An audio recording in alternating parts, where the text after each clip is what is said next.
Careful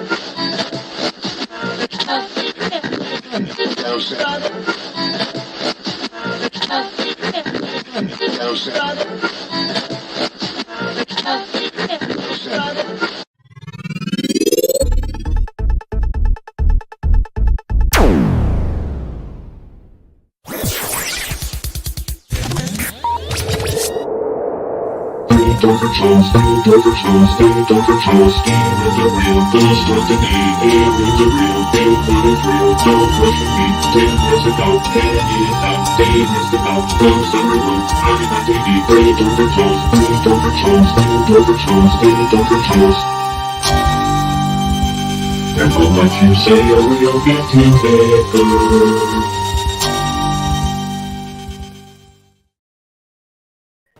Hey everybody, welcome to Three Tortured Souls, and Dave almost started out with fucking up the opening tonight, so that might be a new record. I take over from Tim as the quickest to screw up something on the show, but it was corrected before we went live, so nobody saw it besides Tim, Kenny, and Dr. Jim. So I didn't see a thing.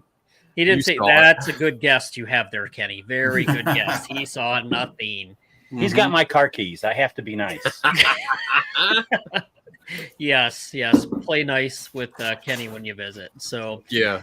All right. Well, welcome Tiffany, Bob, Melissa, Robert, Gregory, and Jay. Thanks for joining us tonight. And we are going to talk about what is new in the paranormal field. I think we've done this a couple times before. Hey, JD, how you doing?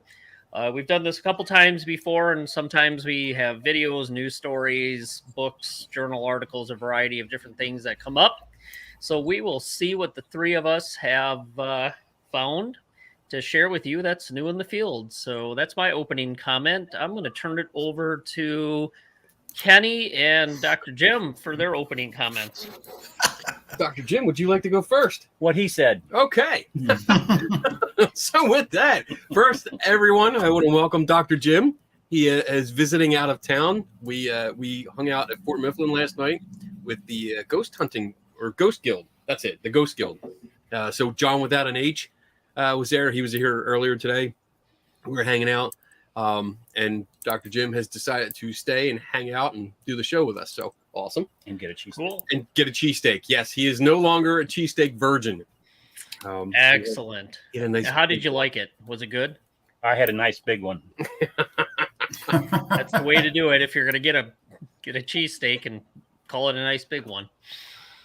So with this topic, this is always difficult. And yeah, we've done it before, and it's so hard because you're like, what's new in the paranormal? Nothing. That's what I said. It's so hard. It's like, all right, well, let me dig around and see who's pimping out what and go around. And I wanted to do I want to try to be a little bit different. So one of mine is a gadget, and the other one is actually a trend that I'm starting to see build. So I want to, we'll get into that a little bit. But yeah, there's really nothing new. It's kind of like Hollywood. Everything's being recycled. They're taking the old stories and just putting a new spin on it, a little CGI here, and more special effects, put it out. Let's make some money. So yeah, I don't, Virgin. Yes. Wow. That's exciting all by myself. So yeah, it's always difficult, but yet we do have fun when we do these shows. So with that, I'll swing it back up to Tim. Well, once again, I find myself back in my office at work. One of the great things about living in the middle of nowhere in the country is your internet typically sucks. So 3 days of storms have resulted in 4 days with no internet. So I had to come here. Wow. But much worth it. At least it has fast internet and air conditioning. So that's better than home. Dr. Jim, what's that? Don't you have Starlink? Yes, but we just got our metal roof put up. So okay. All right. Yeah. We have to wait we have magnets. We have a clamp for it. And the roofer, one of the guys is going to come and put it back on our roof with the magnets and clamp. but he can't during the storms, I guess, because it's a metal roof and it's pretty bad. I don't know. But anyway, I almost lost my Starlink because I thought I would just stick it out the window on the roof where it was before and worked.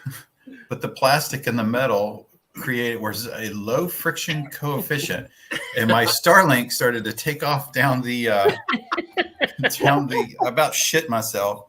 It was like $500, but I caught it and brought it back in and promised I would not do that again. So I just came here.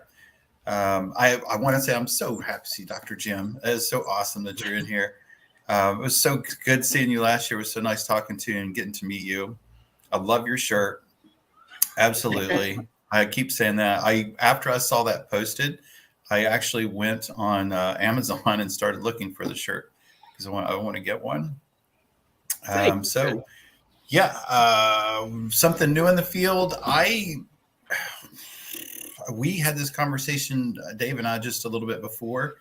I kind of feel like, at least in the culture of the ghost hunting kind of community, there's really doesn't seem to be much new, but just rather recycled and old ideas kind of refurbished, which I don't mind seeing. I don't mind that at all, because at least they're taking something that was done and trying to redo it and see what else can happen, which is typically not a whole lot. But I did find, I guess, the story that I've seen probably everybody's been talking about. JD sent us an article about it. So I thought I would talk about something along the lines of maybe a typical ghost hunting story, culture kind of thing, the cryptoid, the skull that was discovered. Yeah, we can get into that. Yeah. Cool. Okay. All right. Well, with that being said, we'll start with the first topic, and we'll swing it back down to Kenny for the first one. Ooh. Oh. Wow. Oh, God. I won. Somebody's not prepared. No, I had my notes. I just was not ready for, like, oh, yeah, we're going to just skip. You should Damn, dive host. right into it. You fucking hosts that make up your own rules. Hell yeah. Learn from the best. The first one I want to get it. I probably, you know what? I'll get into the gadget first. So I was recently sent a link to, and I want to share. I'm going to share my screen here so you can see it. Hold on a second. Here it comes. Okay, so I was sent a link to this. Aura glasses and Aura goggles. Oh God. Including, so the glasses are in the middle, the goggles, which are the steampunk version, I guess, because that's what they look like to me, steampunk version. And then you have the ultra 3D old school version here. And they all do the same thing. Apparently, they allow you to see people's auras, like magic. And I was sent this by a friend of mine, and it was really weird because I saw the prices that he put up, and so I have it here. Wait, the 3D card style, which is these things, are $30. 30, yes. You may express American? your yes. You may express your surprise. $30 for these things. They used to pass those out in the theaters for free. I know. So before I get into this, apparently it's these. I'm gonna screw this name up. Dyson dye, which is like a blue dye kind of thing that goes on these lenses. And there was a pseudo. I don't know. He was a scientist. I forget exactly what he did because I wanted to focus on the gadget real quick, and I didn't know how much time I would have. But apparently, he came up with this, and he was a big promoter of metaphysical ideas, like people's auras and a lot of like metaphysical kind of Reiki kind of thing, because that's in the advertising for this for these devices. They claim that this Dyson. Oh my God! Well, cyan is a color. Cyan is a color, yeah. So Dyson. dicyanin. That's That's two cyans. Dyson. Red and blue. The Dick Yanni. Hold on. Dick Yanni. Oh shit. Dick Yanni. Red and blue. Yeah. That's what the plastic or the paper ones were 50 Yeah, years ago. yeah. The 3D ones have. I know I have them around here somewhere. But these are blue lenses. They filter out most of the colors except for blue, and apparently they let you see some kind of energy field around them.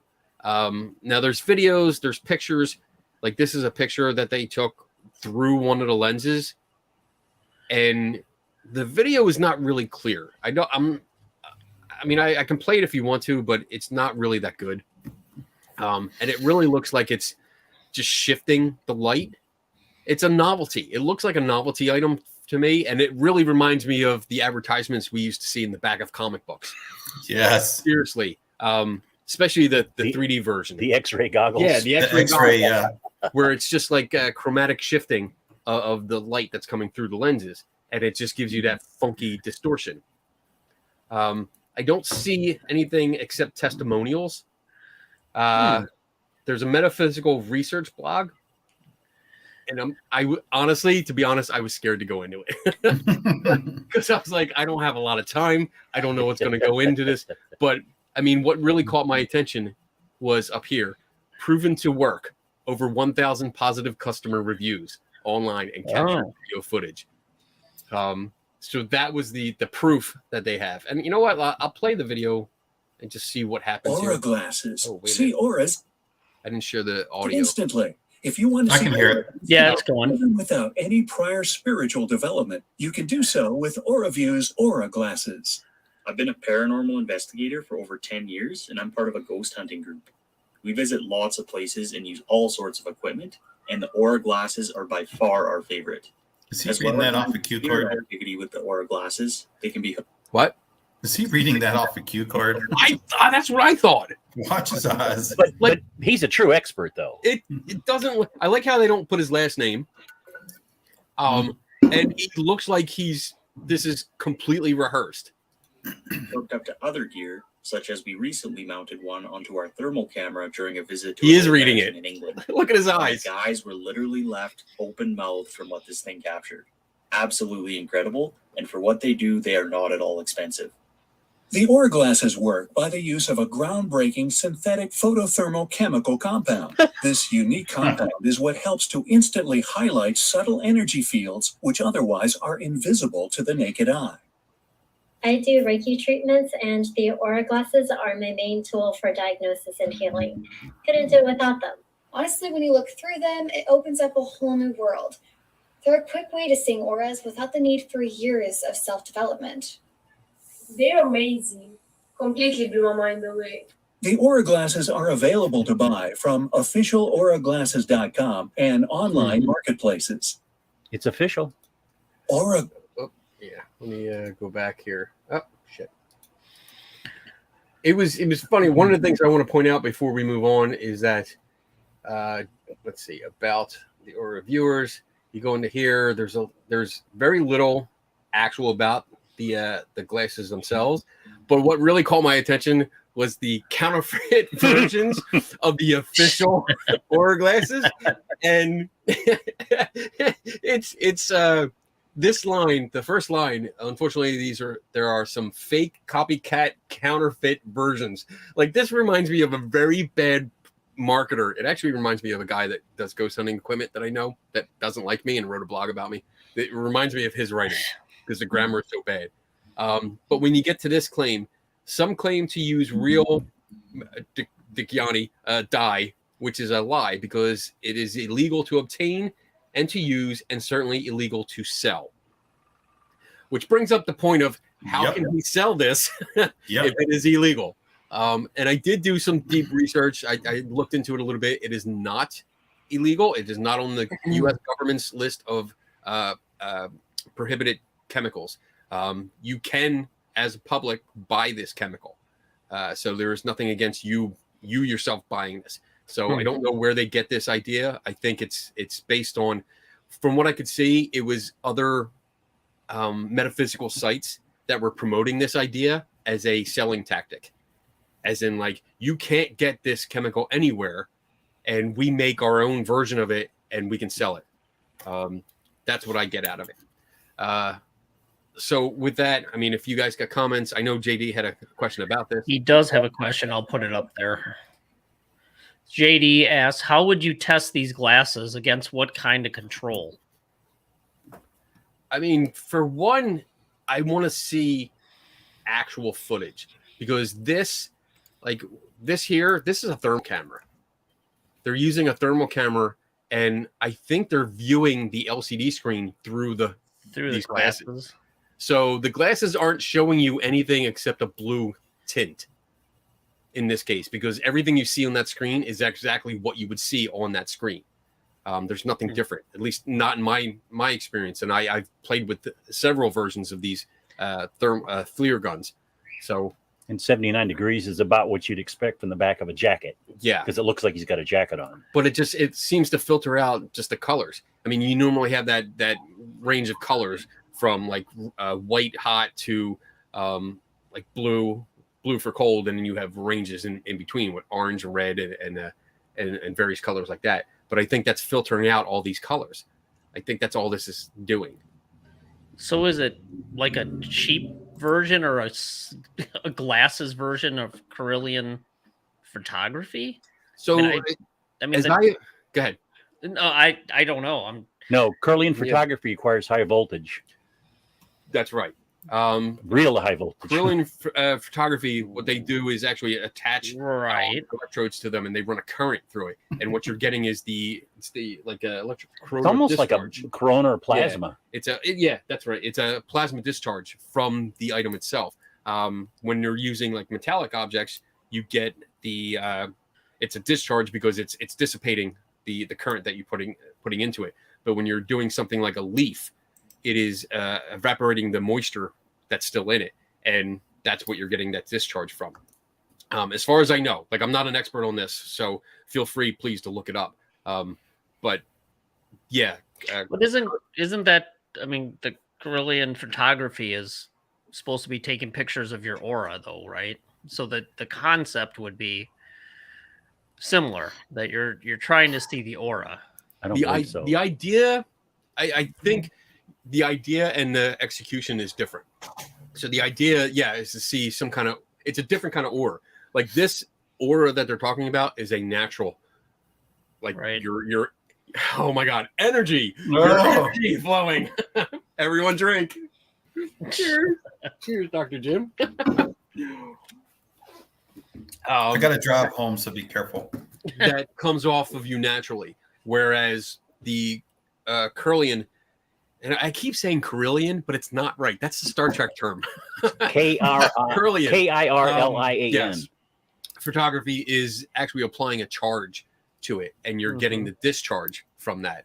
So it's two different things, but I understand. Like I used to think it was the same thing too. But it's two different processes.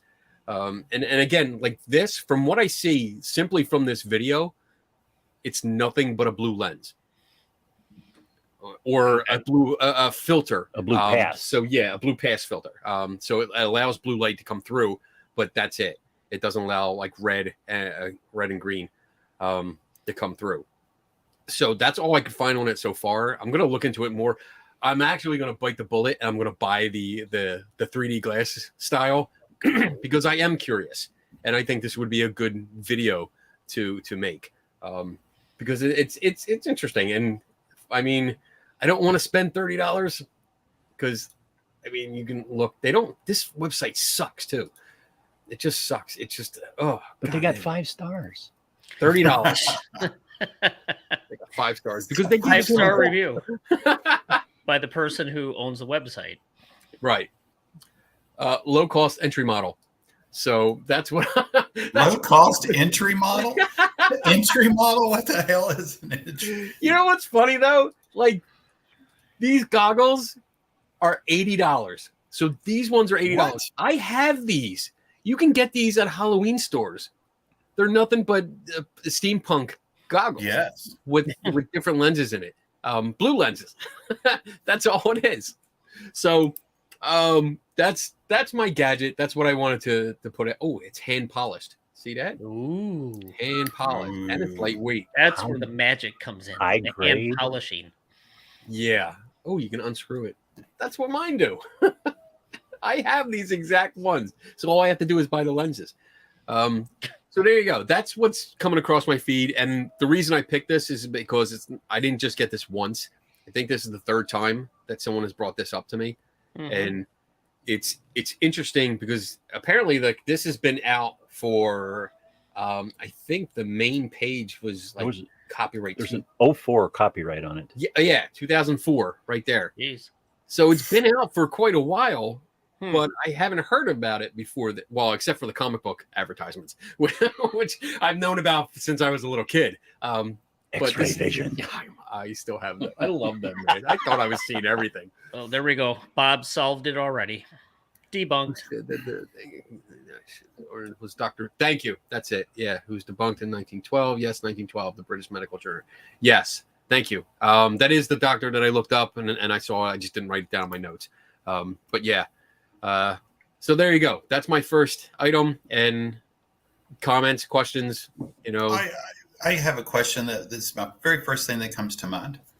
Like, okay, so skipping everything that is potential bullshit, like what are they wanting to do with ghost hunting though? Or like what are they, because you can see someone's aura, like what are they saying? Like is there a claim on there that you will see a past person or a ghost's aura other than like what, like I don't understand the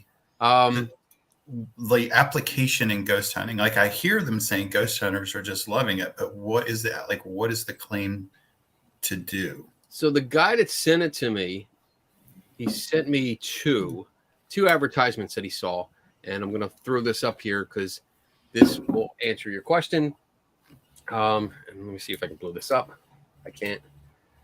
So it says works as described. I can even see ghosts with them. Okay. So this is an official advertisement. This is from the same website. Helpful seller saw my order instantly in my mirror. Thank you. Fast delivery, blah, blah, blah.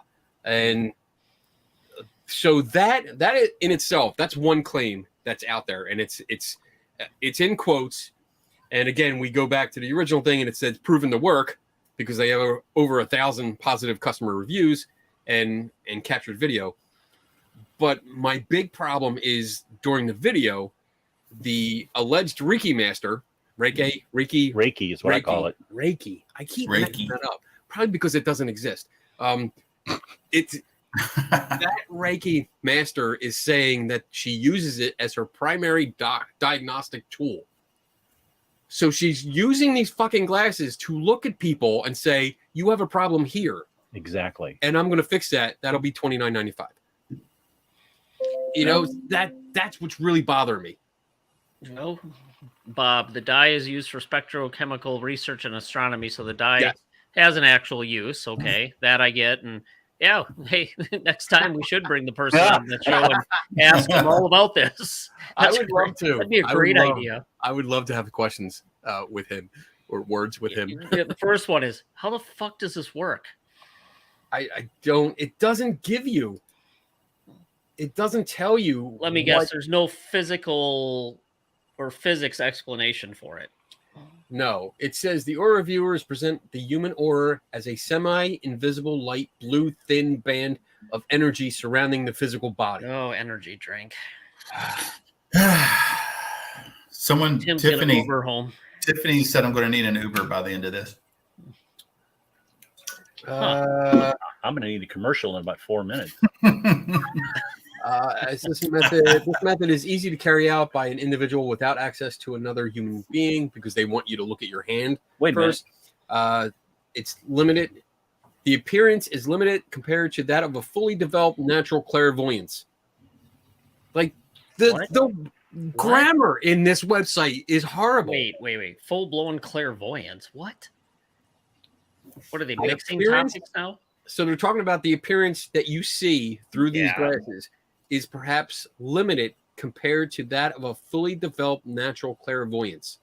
So this piece of bullshit is not as good as this piece of bullshit. Right. Okay. Got it.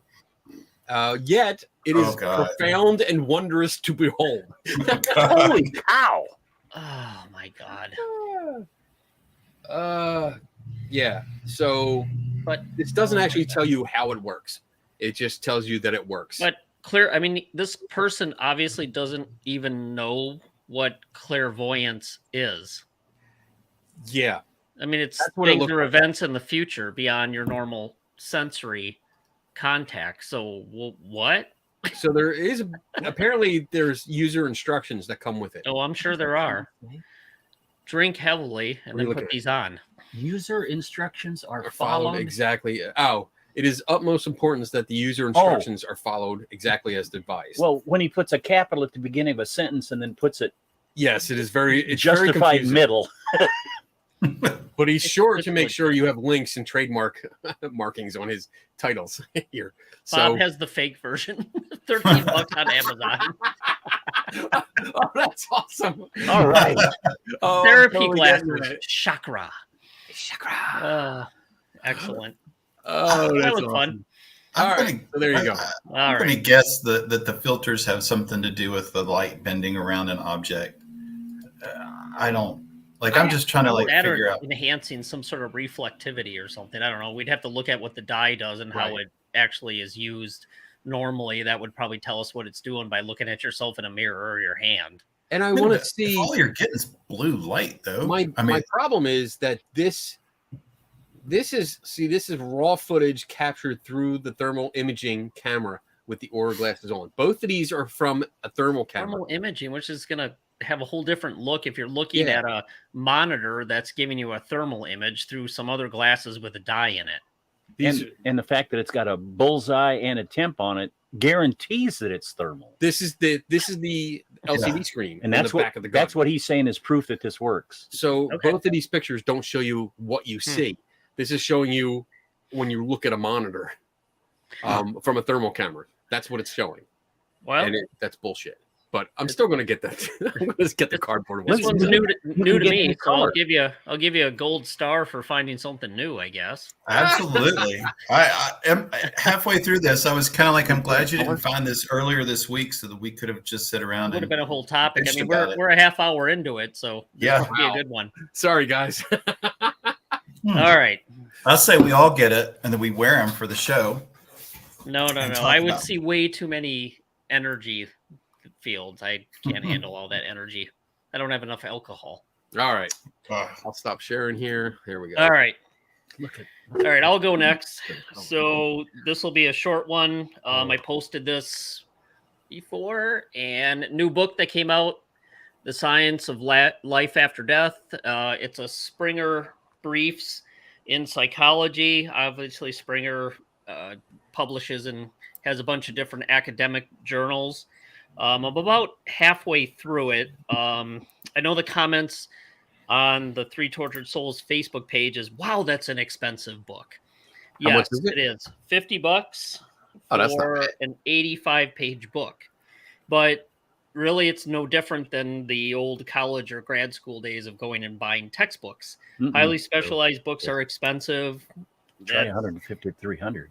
Yeah, no kidding. I mean, there's textbooks. You know, I'll get updated textbooks for work that I used to have way back in the day, and they're $350.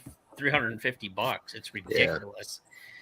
So yeah, it's really just taking all the literature that's already out there on a variety of different topics and going through just the list of what's in here real quick.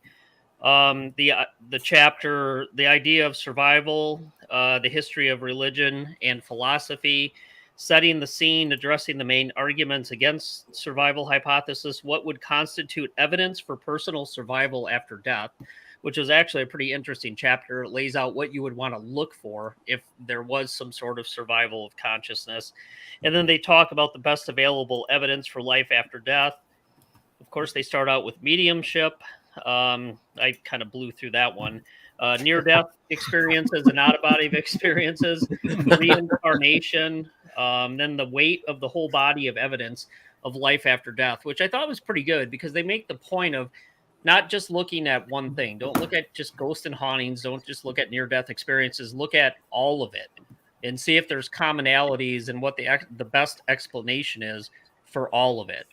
So that's the first time I think I've actually seen that presented in a nice wrapped up, neat little short book. Then the last 2 chapters, cultural barriers to a fair examination of the available evidence for survival, and then the conclusion. It's a heavy academic book.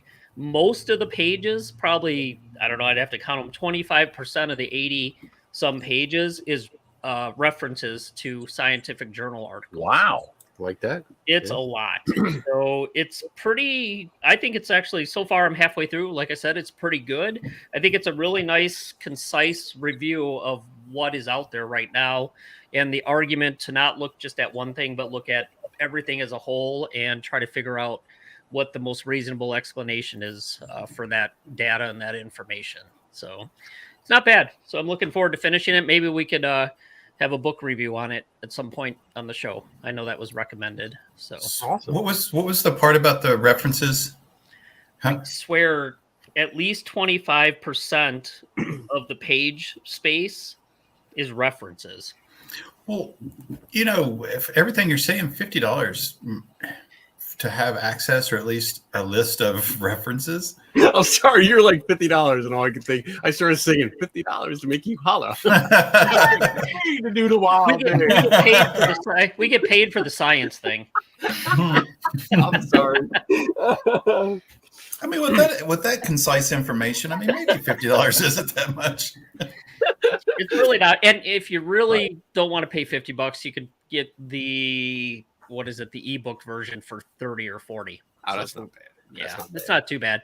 But I know everybody seems like they're totally shocked when there's a specialty book or an academic book, textbook, or a journal article. Everybody's shocked at how much they cost. But I'll make this comment. This ought to open a can of worms. How much money do people piss away on ghost hunting equipment that's $50 that doesn't do shit?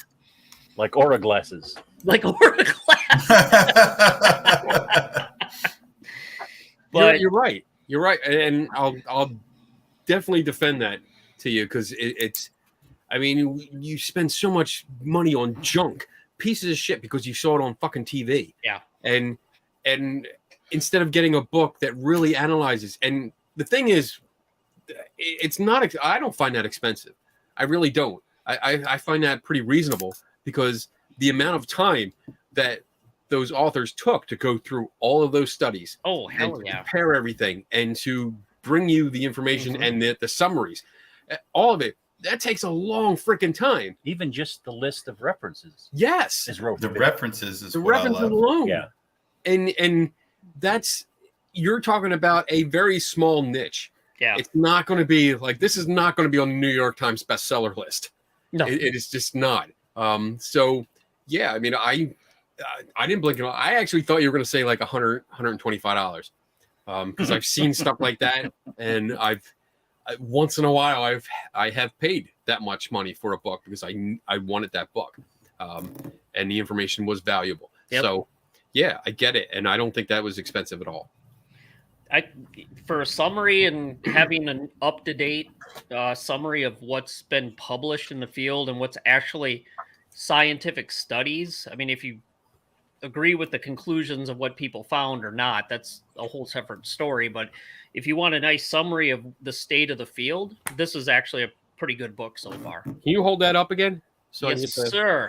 I also posted it on our 3 Tortured Souls. Oh, okay. All right. Facebook page. Of Life After Death, Alexander Warrior. And you do have to order it through Springer. Okay. Yeah. That's probably why it's also expensive. Nothing cheap. Nothing cheap through Springer. We should post that on our reading list on our website. Yeah. Yeah, we should. Webmaster Tim. I got it. Webmaster. All right. Tim. All right. You're up. What do you got? What's new? Okay. Yeah, so like I said, my internet was down for a long time, so I rushed. And after reading what JD sent us about the skull, I just did a quick search, and it looked like it was creating quite the splash, including with some scientific, legitimate, at least scientific arena, not supporting it, but rather looking at all the criminal and civil aspects that could happen from what this guy did, and he did it. I found it online, actually, him doing it. So it's on YouTube. Bigfoot skull found in Canada. If anybody wants to look at it, you can kind of zoom through it. But this is from a person, I believe, Cody Peterson, that tweeted, and I'll read the tweet here for you, just in case. Breaking news, leaking pics here before they are taken down and before government official try to cease our footage. Okay, right off the bat, when I hear that shit, I'm like, no, that's just, come on. So, to go on, found a large primate skull in British Columbia, filmed it, cut the footage, releasing it on something, I'm not going to give that name out, this weekend. Have kept this secret for several weeks. Yes, all in capital letters. I have the skull. Get ready, as this will be prosecution evidence A1. I smuggled it through customs and TSA, and it's currently. It's always good to put that online when you Yeah. smuggle something illegally through customs and TSA. Because that makes Good you a idea. badass. Good idea to publish that. Great. This is prosecution exhibit A. Oh, man. A1. We have nothing else because we don't need nothing else.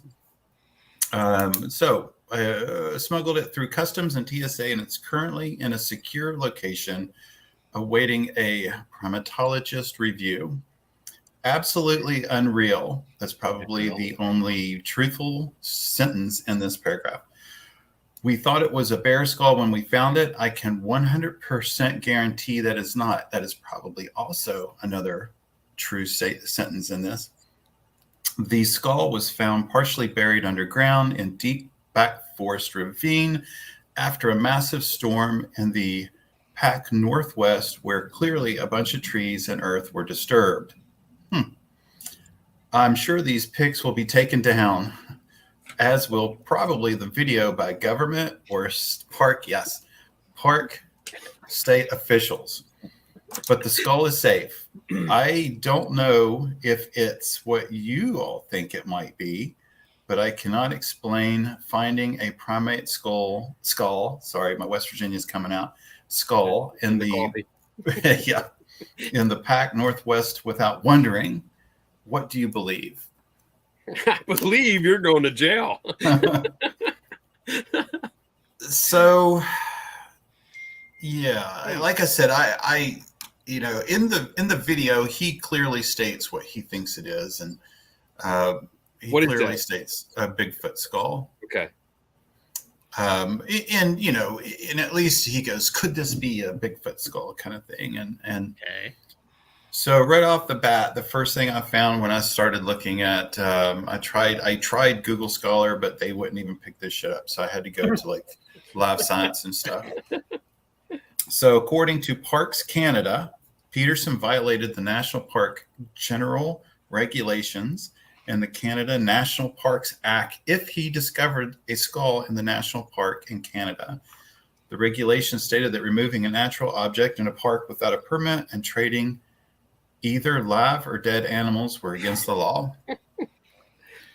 So if he actually did find something and it was a skull of a bear, it doesn't matter what it was. If he found something, he's already messed up. Yes. Yeah. No, he messed up twice. He did it and then he admitted it. And he videoed it. Yeah. Publicly. Taped I it. mean, that's rule number one. You never announce shady shit. You just don't do it. I smuggled this skull back across the lines in my bag of methamphetamines. Oh, Oh, God. that reminds me of go ahead. They didn't catch the meth. Yeah.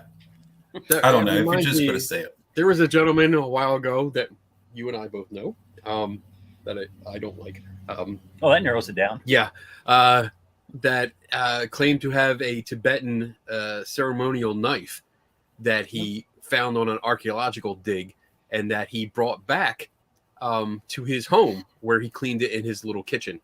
And it was an artifact. And I pointed out that, like, you had to go through customs, dude. If you got this, you were actually on a dig in Tibet. You had to go through customs. You can't just take shit like that. Yeah. No. Not Kansas City Customs. Yeah, and you don't announce it, and it was announced on social media. So like this, what as soon as I saw that, I read that on Twitter. I was like, you gotta be fucking kidding me! You admitted this? You're done no matter what. You're gonna have people show up at your door. Like they're gonna find you. They're gonna show up and be like, "Where is it?" Mhm. So you're done anyway. You're in some kind of trouble. So It's stupid. just dumb. I fully lean on the whole aspect that this was a complete stunt. I don't know if it was knowingly set up as a stunt or just for publicity, which obviously it's getting. But yeah, I didn't have a lot of time to look him up, but it seems like he's worked with, and I don't know what channel it is. I can't remember. Maybe the History Channel or another channel. So I'm not 100% wrong. So don't take that as 100%. However, at least with it would look like common knowledge, common sense. Mhm. If you're at a historical find, with anybody there that has some type of training, just something that if you find a skull that you believe is, damn, if you find a skull, it doesn't matter. You take your own steps. That's awesome. You turn around and you use the steps that you walked in on, and you use those steps to Yes. get back out. You don't make new steps. You leave the area, and you leave the area untouched. You put up some red flags, some yellow flags, so that you can find it again, and you call authorities. I don't know much about. I really don't. I'm so ignorant about archaeological information, but it would just seem like you just don't disturb the area. And I don't know if this would fall under Providence, but you need, where it's found, you need the area around it you need professionals to come in and document. Yeah, you should pick it up and put it in your suitcase. Right. It's just so important, the area around it as well. Anyway, Crazy. it was, I got one that you'll like here. Hold on. This was another professional evaluation. So Yinan Wang, a graduate student in the geospatial intelligence Wang. In the geospatial intelligence program at Johns Hopkins University, a geologist and author of the 50 State Fossils, a guidebook for aspiring paleontologists, noted that Peterson's skull closely resembles a cast of a gorilla skull that's available for purchase on AliExpress. Looking it up. It does not take much to take a slice of that and look at it under the microscope to tell if it's bone or not. In his tweet, Wang includes a side-by-side comparison of the AliExpress product and the photo shared by Peterson. So not only do you have somebody that steps up with actual training and intelligence and a proper perspective of the field, he can just easily Google AliExpress and make the match. Oh yeah, look at this shit. Did you find it? Great. Hold on. Where is it? Right. There you go. There you go. The same ridge. Wow. Wow. This is exactly the That's same going crazy. up. That is crazy. Yeah. That is exactly it. Wow. Come on, man. That's a Bigfoot skull. What are you talking about? I love it. I so want to be there when the authorities show up at his door and be like, you dumb fuck. His only hope is that is completely false, and he just has to fall on the sword. Wow. That's something else. That's yeah. Wow. So you can't see it in that tweet picture, but what you showed, the frontal 4 teeth, looks like they're going straight out. In the video, you can see the same. It was very pronounced that the front teeth were going forward. Jesus. Unreal. Wow. Yeah. Right. So yeah, maybe that's not anything new necessarily as in equipment or something, but it certainly was interesting that's news. Good. Interesting. Good. I think people hopefully will be critical and look through and see actual scientists with training and degrees going, don't touch that shit if you find it in the woods. Call one of us. Hey, we'll let you look from behind the yellow tape and watch what we do, but don't touch it or else you're in trouble. And that might save someone's ass in the future that just wants to be out there looking. I'm going to buy one of these skulls.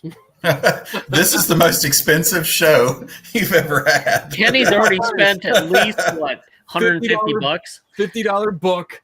It's a $320 skull. Damn, we're up to $375 already. Shit. But it's worth it. Donna's listening, right, Kenny? I know. I'm going to be in trouble.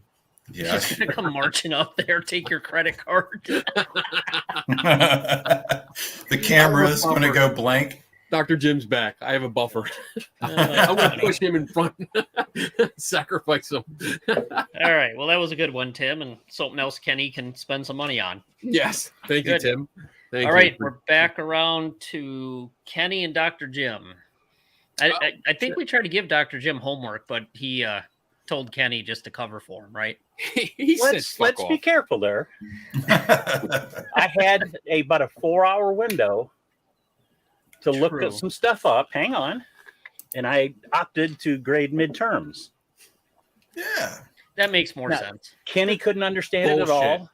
Bullshit. He threw insults and small objects at me for about 10 minutes. I totally did. Like, what the fuck? Fuck your students. Come on, man. We have a show to do. All right. So, all right, what you got next? The next thing I just wanted to get into haunted museums. Yes, it is I'm seeing a trend. So we have the old school ones, the obvious ones. The Warrens had their piece of shit museum. I shouldn't say that. They had their museum because it's like any other museum, and you'll see in a second. And then Mr. Zaffis, Tim's favorite person, has his own museum, which I have no doubt is a direct result from his aunt and uncle having their museum. You know, he wanted to cash in on that. Yeah. So then we get down further along the line, and even before Zach had his museum, other people had it. It seems to be like Zach opened his museum. Well, no, I think, Zach opened his museum, and then you had the Newkirks, which is like a paranormal ghost hunter people. They have their traveling museum of haunted objects. That actually preceded Zach. Yeah, that's what I thought. They had been doing it for a long time. So they had theirs. Zach came up with his in Las Vegas.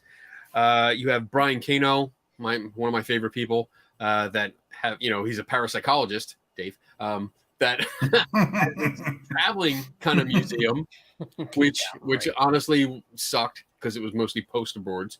So I don't really consider it a museum. It had a few things, but he travels in a museum. There's several other people that I saw. Like there was at one of the conferences I went last year, they had a traveling museum where they have haunted or cursed objects that they set up in a room.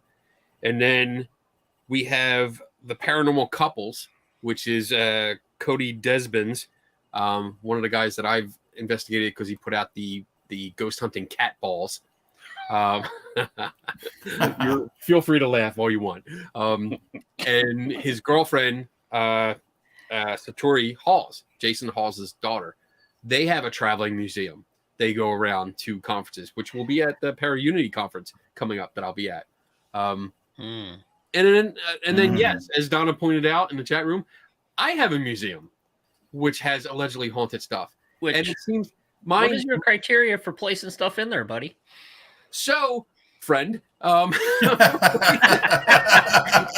we're so friendly tonight. We're so friendly. Wait a minute. Tell us what you're thinking, motherfucker.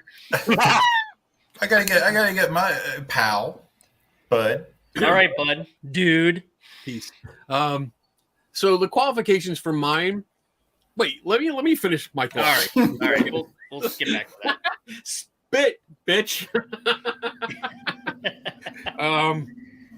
So that I'm seeing that trend, that uptick in trend, because I'm seeing more people get together and put out museums. And the one that I have is gets into this question.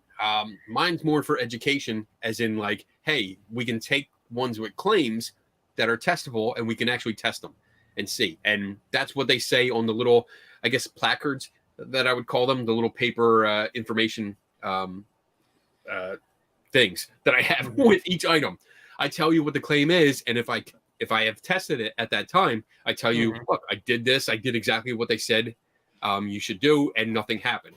And if it warrants that I need a volunteer, Donna does it unwillingly, but she does it to see if it works, and it hasn't so far.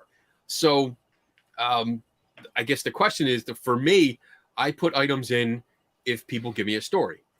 Okay. They send me an object, they drop off an object, they come up to my booth, or they contact me via social media and they say they have an object, and I say, what's the story? Because I'm interested in the story. I love stories. It's classic ghost story kind of thing. I love it. Some of the items were specifically made for me, specifically cursed items, because I asked people to curse me, to see if it works. It hasn't so far. I'm still alive. Ha ha ha! All you bitches. Dave and I do it for free all the time. I got somebody in New Orleans that wants to make you something real special. I love that. I would love that. That'd be awesome. I'd be glad to hang it on my wall back there when you're done with it. So even though I don't call mine a haunted museum, it's a mystery museum, because these are mysteries that are brought to me. Here's the mystery. It's either cursed or enchanted, if it's like a good haunting, I guess you would call it. Like if it's like a more of a spiritual or religious thing that happens, because I have a few of those items, and I look into it. So I look into the mystery and I give you an honest opinion. Whereas a lot of these museums, they definitely promote haunted stuff. It's cursed. It's definitely haunted. There is no investigation into it, except for what we see is like a typical ghost hunt kind of thing. Oh, we did an EVP, or we had an EMF meeting or reading. There was one, I will give props, even though I really don't want to, but Cody and Satori, their traveling museum, they advertise it as presumed haunted. So even though they still say it's a haunted museum, at least they put in the presumed haunted. So it's a little better. I do respect that. But I'm seeing more and more people, and I mean, the three of us know of somebody that recently tried to start his own museum of haunted objects, and I was seeing a lot of these social media posts about, this haunted museum and this traveling museum and this oddities museum that has haunted items, and it seems like more and more people are getting it. And when you look at it, including mine, when you look at it, it looks like a Goodwill store. That's what it looks like. You seriously look at it and it's like, this is a Mod Podge fucking just mix of different items that have nothing to do with each other, but they have stories. Right. So, I mean, you could literally walk into a Goodwill store, pick any object off the shelf, and you can just make up a story and say, here, it's haunted. So that kind of leads into JD's question. Have you ever had somebody try to give you something for the museum and you got the impression that they were fabricating a story and didn't actually believe? Yes. Divic. Yes. Sorry. There's been a couple times where people ask me like, oh, do you take items? I definitely have something you should put in your museum. You need to put this in your museum. Right. And, when you put it, make sure you put my name on it. And like that is a little red flag. I mean, that's not a definite, that's not 100% they're making it up because they want their name on it. It's a little bit. it's a little red flag that makes me like, let me look into this a little bit more. But the forcefulness of when someone, and this is across the board, I don't like when somebody tells me you need to do this. as in like I need to do what they're telling me to do, no matter what. Right. And because my first response is always "fuck you." I don't take like kindly to that. So when that comes up, then I want to say why. Mhm. Why? Oh, because it's haunted. What's the story? Oh, well, it's just haunted. No, that's not good. You can see, like, we had a bunch of people today. Dr. Jim got the tour a little bit. The Ghost Guild people that I was hanging out with last night, they were all here. They toured it, but the stories are there. And again, it's the story, the claim, and the testing, if possible. Mhm. And they could handle everything too. Nothing is off limits. You can actually touch all the stuff and play. Yes, you can. You really can. You can pick up the haunted dolls and get cursed if you want to. Perfect. But it just seems like that's like the next, because it gives you a trifecta. It gives you this trifecta of paranormal where it's an opportunity for fame because you will get known for this museum. You have a collection of haunted objects. Holy shit. It gives you that potential to make money because you can sell tickets now. By the way, mine's free as long as I know you. I don't charge at all, but the only people that are allowed in my museum is people that I know because it's in my house. So, I got to keep everyone safe from the wackos. And the third thing is that by default, you become a paranormal expert because you have all this stuff and you know how to control it and contain it. And people want to ask you questions. And I see it all. I see it with mine that people want to ask me questions like, what's your most haunted object? How do you contain this? And I love that question because I'm like, I don't contain shit. Everything's out. Like if they all came to life at the same time, they would have a party. They would definitely take over the entire neighborhood because I don't keep anything locked away. It's all out because I don't think it's haunted. Which he made a point of telling me while we was walking through. He says, if you look, there's nothing locked. There's nothing you can't get into. Yeah. I might have broken into it. I mean, it's great open. Everyone can touch and play and handle things. And I have other novelties. Like I have an actual meteorite, which is really cool. I love it, but you can handle it. You can touch it. You can touch something that came from outer space. I mean, how cool is that? It's pretty cool. I have a stone from Stonehenge that you can touch. And I mean, that's cool. I don't know if I'll ever get there, but you can at least touch it. I have cursed rocks from the Bell Witch Cave. Ooh. I mean, shit. You can touch them and get cursed. You're a dead man. Yeah. But I have everything. I have stuff from UFO anomalies. I have Bigfoot stuff, and it's more just for education. That's how I use it. As in, like, here, this is what they say. This is what we actually know. We can't prove it either way in some cases, but in other cases, we can prove it one way or another. And this is the information behind it. And the voices down there claim everything's true. Exactly. And we fight all the time. So that's my second item. Just the uptick in people creating their own museums. And I think there's going to be too many in the future where everyone's going to claim to have a collection. And it's just going to get saturated. Let me give you a one step down from that. Sure. We investigated a place last weekend that had previously been just an old home in an old town in Virginia. And it was a museum with a lot of old stuff in it. They needed to make more money, so they ginned up some paranormal stories and started selling weekends to paranormal people. Yep. The whole group kind of spent the whole weekend going, yep. It's old, okay.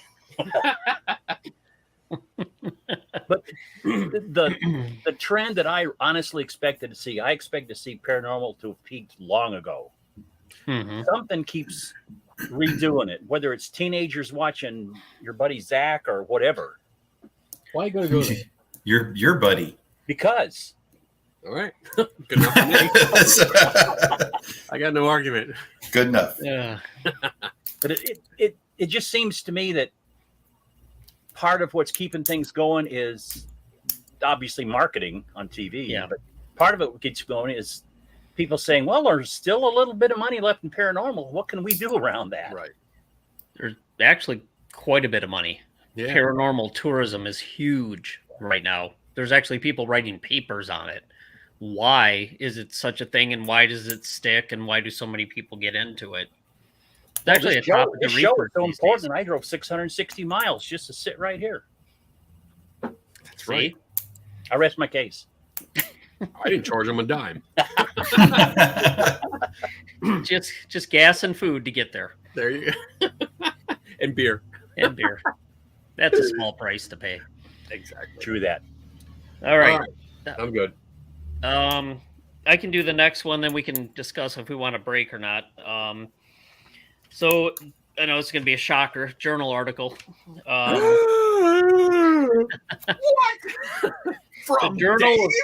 The Journal of Scientific Exploration. Let's see if we can get it close enough to where you can see that. The adversarial collaboration on the Drake survival equation for the survival question.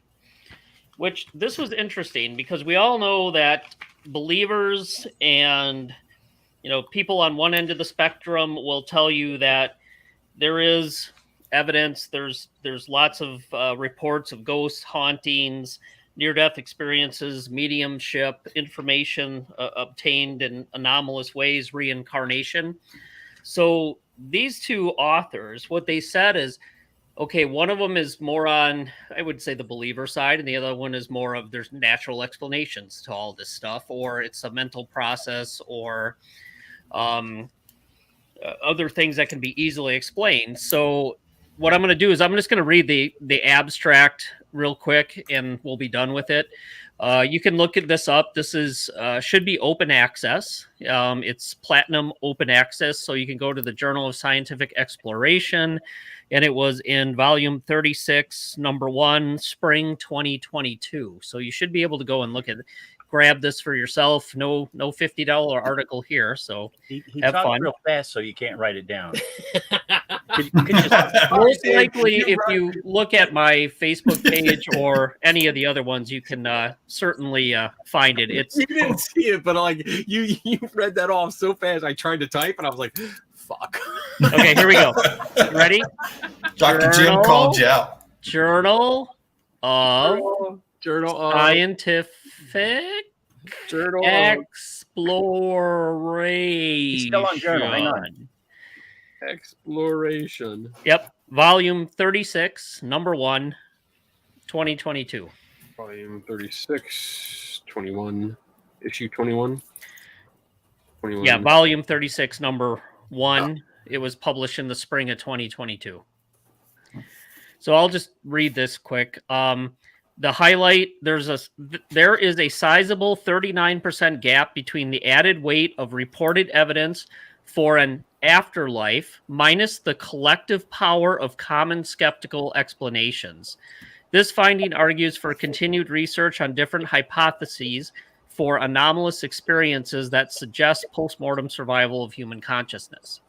The idea of life after death transcends philosophy or religion, as science can test predictions from claims by both its advocates and skeptics. The study therefore featured 2 researchers with opposite views who jointly gathered hundreds of research studies to evaluate the maximum average percentage effect that seemingly supports the anomalous effects or refutes known confounds the survival hypothesis. The mathematical analysis found that known confounds did not account for 39% of survival-related phenomena that appear to attest directly to human consciousness continuing in some form after bodily death. Thus, we conclude that popular skeptical explanations are presently insufficient to explain a sizable portion of the purported evidence in favor of survival. People with documented experiences under conditions that overcome the known confounds thus arguably meet the legal requirements for expert witness testimony. The equation that led to our verdict can also purposefully guide future research, which one day might finally resolve this enduring question scientifically. So they're not saying for sure, they're not saying, okay, you take all that out and, that's 100% evidence of life after death. What they're saying is, there's still 39% of it that's unexplained that we need to have other hypotheses to explain it. So the typical explanations given, which I can just read real quick, they go through the different types of survival related experiences that people have, and then they talk about empirical confounds, belief, expectancy, and contagion effect, environmental factors, fraud, and measurement error, and mental illness. Those are the main ones that and suggestibility to perceptual or cognitive aberrations and error. So they look at kind of the common explanations that you hear if you're going to doubt or you're going to have a skeptical viewpoint of this, and they put it into a nice little mathematical equation, subtracted those out from the percentages of what people experience for ghosts and hauntings, near-death experiences, reincarnation, and they basically said they're taking out all those natural explanations or skeptical explanations. There's still 39% of them that's left that we need to come up with some other ideas besides the ones I just read off. So it's pretty interesting. It's a little math heavy in some parts, but for the most part, it's a pretty good summary of what they did.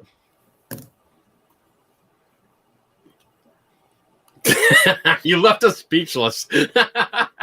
No, I'm looking at this and I haven't had a chance to read this. And I would like to. I'm going to print this out so I can read it. And I'm wondering because it sounds like it's based off of two people.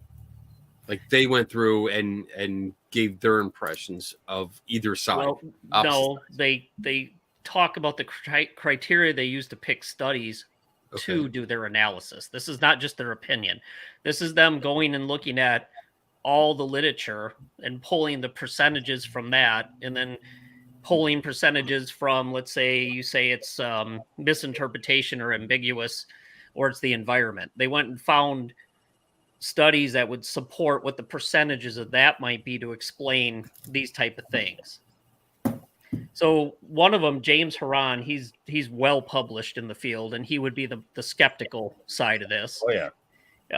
So Dr. Horan, and then Brian Lath, he's probably a little bit more. He's scientific. He's got PhD, but he's a little bit more on the probably the believer side. So that's why they both are kind of going head to head on this, and they want to look at, and they've collaborated on many things before. But there's two adversarial people that are looking at the literature and then running the calculation off of the literature that they found. If you read through here, they actually said they were surprised to find that 39% of it is still not explainable with what they looked at. They're not saying there's life after death. They're just saying the common skeptical arguments do not account for everything. Right. So you got to stop. Everybody's got to stop pointing to, oh, that's just ambiguous, or that's just the environment, or that's just misinterpretation. They're like, that doesn't explain it all. And I totally agree. I think we've made that clear. We've discussed this kind of point before, where it's like it's not one explanation covers everything. You have to look at I believe you need to look at every individual case, case by case. And come to a determination from that case alone and the data that's in that case. Yeah. Thanks, Brandon. I'm glad I didn't drink too much, so I didn't fuck it up too bad. So thank you. There's still time. There's still time. There's still time. I like that these guys have collaborated before.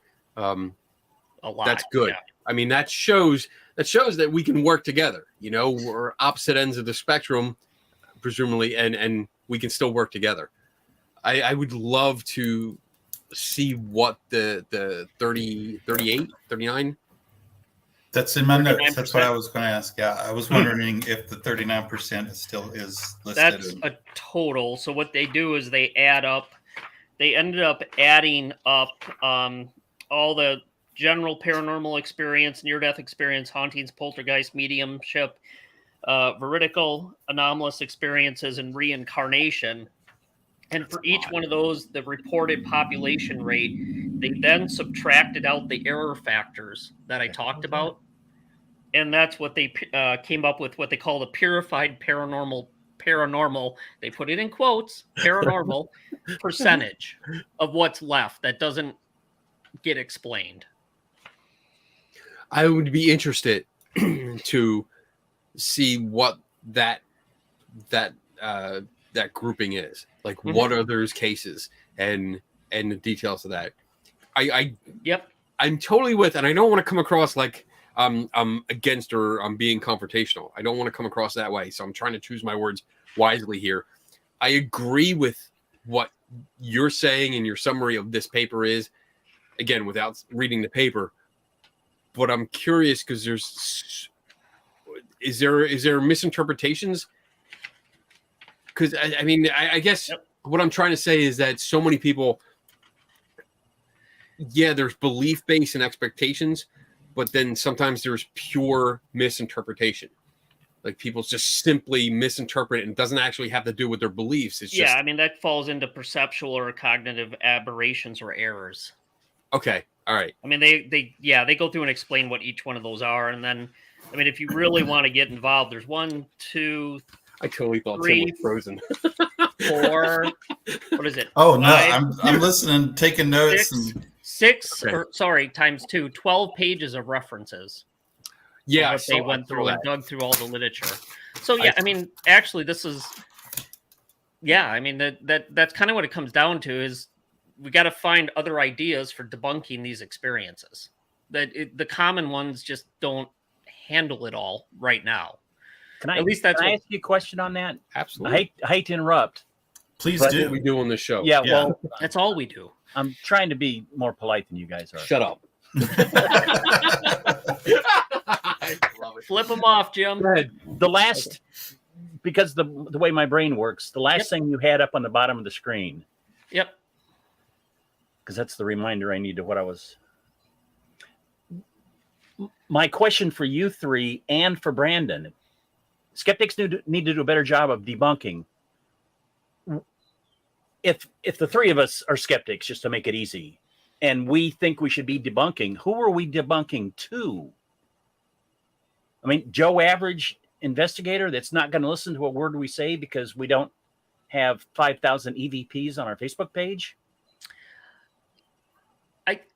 I'm not sure it means to debunk the paranormal investigators or the ghost hunters. I think it's to further the field to find other explanations for what these things are outside of what's already been put forward. So to me, I agree. It's not a question for who you're going to debunk.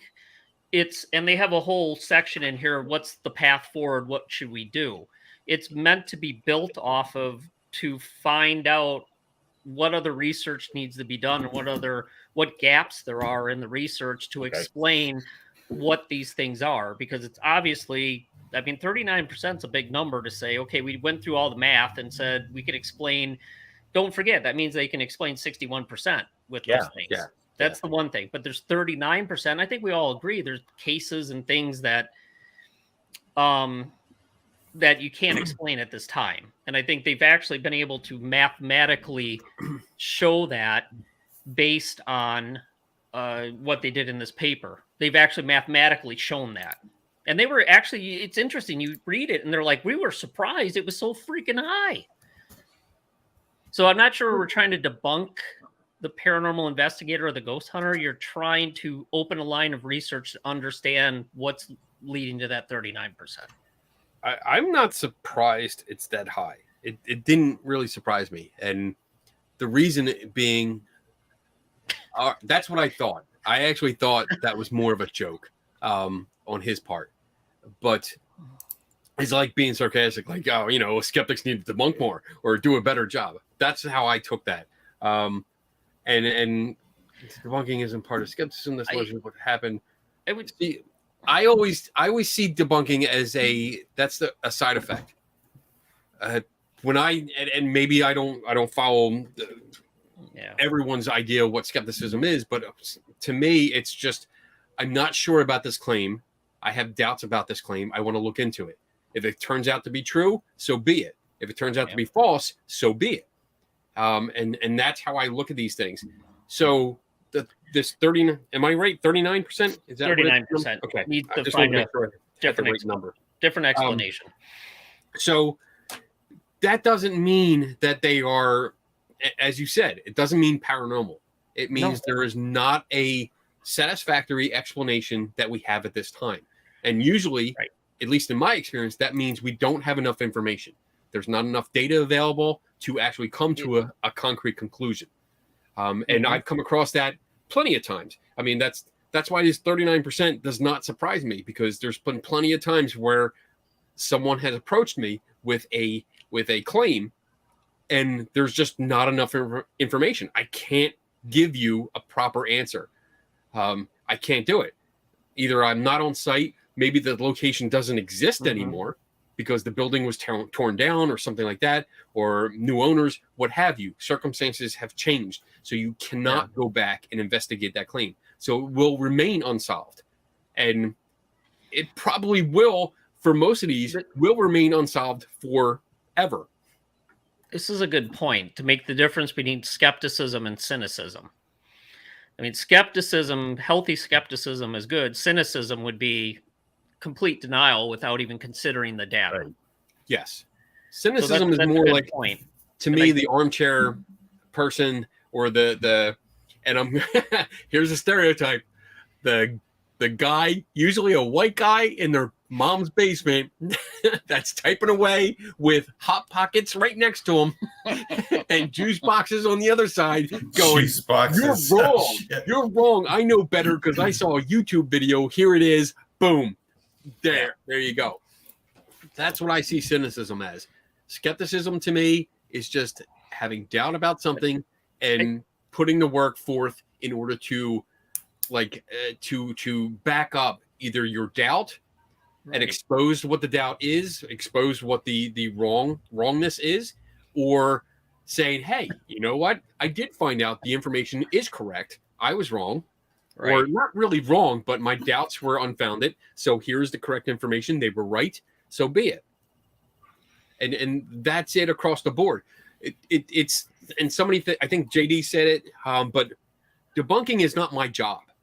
I oh my God, I can't believe I'm going to say that. I identify as a skeptic. I am a skeptic, but my job is not to debunk all your shit.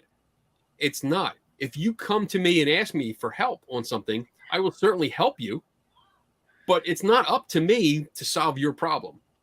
Right. I do it because I'd like to. I think the part of the message would be, at least what I see, is it's for both believers and skeptics. Don't be so sure of yourself, no matter what it is. Don't make broad statements of this is life after death. And then skeptics don't say that, oh, it's all natural stuff. You can't say that based on what the information and the data is. You just can't. And we see that. We see it on both sides all the time. I think there's a middle ground, and there's that gray area that scientists flourish in. And that's an area you at least got to keep an open mind about it. I would agree and disagree, only to say that both sides flourish in that gray area. Well, yeah, that's a good point. That I agree. Okay. That's a good point, because they do flourish in that gray unknown. They take advantage of it and flourish in it. That's my interpretation of the gray area. Then, from your comment. I definitely think both sides, especially both extreme sides, take advantage of that. Oh, absolutely. Whereas I'm like I am very anal about making sure I had things right before I publish or include them in something I do. And if I can't verify it, I don't include it. It kills me, but I don't include it because I'm not sure. I don't know. And I don't want to put something out because, I mean, for one, someone like me would pick that out. Yeah. And I really don't want to put, like, you two guys are really good with pointing out stuff to me when I ask questions. And I don't want to put you two in a position to say, he's my friend, but he is so fucking wrong about this. That's not no a problem for us. Right. That's Not no a problem. I'll start with ha ha motherfucker, I busted you. You're so wrong. Gotcha, bitch. Fucker. So let me revise my statement and say I want to avoid that part. That's a better way to put it. Oh my God. I want to make sure it's right. And I think that's the way everyone should approach it, but not everyone does. So getting back to the study, this 39% does not surprise me. I think it's interesting, and I think I would love to see the cases that fall into this section, into this category, and just see if, like, maybe a different set of eyes, because it's two other guys that are looking at work done by other people. So there's a lot of people that are on it, but again, that's how not that I'm anyone special, but build off what other people have done. That's how I want to build upon. I want to build upon their work. Like, maybe I can offer something. Maybe we can offer something. Maybe that could be something that we could do. Half the time I read a paper by James Horan and I have no idea what the hell he's talking about. The guy is super smart. And my math is ridiculous. But anyway, yeah, I mean, it's always good to have somebody. I mean, that's why you publish things, right? So people can read them, think about them. And if you or the three of us want to build on that work, we can do that because we have the study. I love it. Yep. All right. Tim, do you have something short, or should we take a quick break and then I actually have something really short. It's just a and question. Then real quick, Kenny, do you have anything else, or are we good after this? I don't have anything else. I'm done. Do you have anything? No, he didn't do homework. Okay. And I had one more thing, but we'll save it for next time. Otherwise, it's going to be another half-hour discussion. Let me see. What's your honest opinion of pineapple pizza with Canadian bacon ham? Let's take a break anyway. Let's take a break and come back because I'm out. Me too. Let's take a break and then we'll come back. We'll finish up with Tim's and then we'll take the questions that we have. Yep, we'll do that. All right, sounds good. About 2 minutes, 20 seconds. All right.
And Tim did not make it back in time. Loser! That is an red flag. Red flag. Total red flag. You didn't make it back in time. Damn it. Red flag on Tim. Oops, sorry, shit. What's a new house? It's my office. I had to run to different places to get more coffee. Yeah, well, there was 2 of us and we made it back. Yeah. Well, you guys peed at the same time? I don't know. Whatever you do, you do. There's no judgment about that. Damn. That's something that shall not be named. Take it easy, Bob. Thanks for joining us Yeah, Bob. tonight. All right, so Tim, what is the last thing you have? And then we'll answer some questions and wrap this up. It wasn't anything I could find necessarily. It just came to my mind while I was thinking about a list to look for. But since I have gotten an Oculus, a VR, and we have VR tools at our escape room, I just keep wondering when I'm going to see a ghost hunter or something use VR and make a claim. And I haven't yet necessarily. But I do expect to see it at some point, somebody ghost hunting with a VR headset. I don't know. It's just a prediction I'd like to do here. And you don't even have to leave your house? I have no idea what they're going to do with it. I mean, they ended up taking Kinects to different locations. Actually, I think that's in the works. I saw something people were doing that or going to do that. Mm-hmm. I've seen people do like live streams when they're on their ghost hunts. When it comes to VR, I don't see it. It's not a practical experience because in order to do a live view, and what you can't just walk around. You can't walk around live. It would have to be recorded. You would have to go around with a 360 camera, right, and record everything in order to walk around that 3D virtual reality environment. Yeah. You can't do it live because you would have to have someone with a camera walking around as you directed them. So that's not possible unless you have someone that does have like a strapped, like a backpack with a monopod on the backpack with a camera, 360 camera, and you can't direct the direction where they go, but you can look around and at least get a 360 view of what they're doing. Well, that kind of brings up my next, which was drones or use of mobile, some type of mobile camera for VR. Okay. Are you combining the two? Yes. So you can use a camera and sync it with a VR. You certainly can with a drone. So you can live to your eyes. Yeah. First person flight. Observe the drone in flight. Mm-hmm. Yes. But nobody else could. If you stream it. Yeah, if you stream it. You could stream it. But they couldn't control it. Right. Only the person controlling the drone could control the direction. So last night we could have walked around Fort Mifflin with camera helmets on and recorded the whole place and set up an investigation. Mm-hmm. And the people who only care about blinky lights and class 12 EVPs. Class 12. Wow. What you have there is a free floating Class A level 1 torso vaporous apparition. Yes, thank you, Dave. You know where I was going. Oh boy! Wow. All right. So think anyway, about I have no think idea. about that as a game, though. I mean, as a game, that would be kind of cool. Yeah. I mean, if you could go down and 3D reconstruct, go through with a 360 camera and record the entire environment, get that environment in your 3D environment. Yeah, that would be really cool because you could walk around and explore like the Fort Mifflin, or Penhurst. Or well, I'm not a gamer, but you change weapons, you change this, you change that. You get out your fantastic EVP tool, proton pack. Then you proton pack. I mean, shit. You just hit well. the B button or the X button or whatever those things are. But Dr. Jim's onto something there. Oh yeah. I mean, if you could rent and do yes, exactly. I joked about driving 660 miles to be up here.